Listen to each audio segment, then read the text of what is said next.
দেখেন দুবাইয়ের ভিতরে পার্ট টাইম যে জবগুলো আছে তার ভিতরে সবচাইতে অ্যাভেলেবেল জব পাওয়া যায় রেস্টুরেন্টের যে ক্লিনিংয়ের কাম।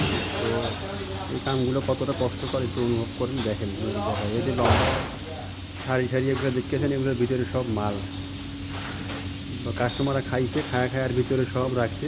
এগুলো আবার এই ক্লিনিং করার জন্যে ক্লিনিং রুম এটা এখানে আইছে।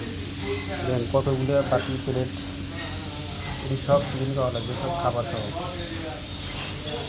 এই যে চামচ, কত ধরনের চামচ, এই পুরো রুমটা ভরা।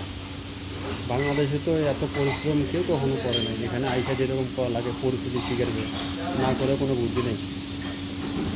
এই দেখেন কত প্লেট বাটি, এগুলো সব পরিষ্কার দেওয়া লাগবে। হাজার হাজার অগণিত হিসাব নেই, এগুলো সব পরিষ্কার দেওয়া লাগবে। এই যে দুই সাইডে দুটো মেশিন, মেশিন দিয়ে কাজ করতেছে। তো এগুলো সব চামচ,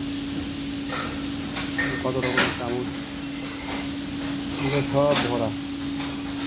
এই যে হলুদ আর লাল কালার টেবিলগুলো, এগুলো সব ভরা, এগুলো সব কাঁচরা, এগুলো সব ক্লিন করা লাগবে। এই যে কত ধরনের প্লেট, কত স্টাইলের বাতি, এগুলো সব ক্লিন করা লাগবে। বাংলাদেশে তো খাইছি টাইছি ঘুরছি, কষ্ট জীবনে কি এটা বুঝি না। কারণ বিদেশ আছে এগুলো করে খাওয়া যায়, না করলে কোনো উপায় নেই। সকাল 6টায় ওঠো, রাত 10টায় যাও, এইগুলো জীবন।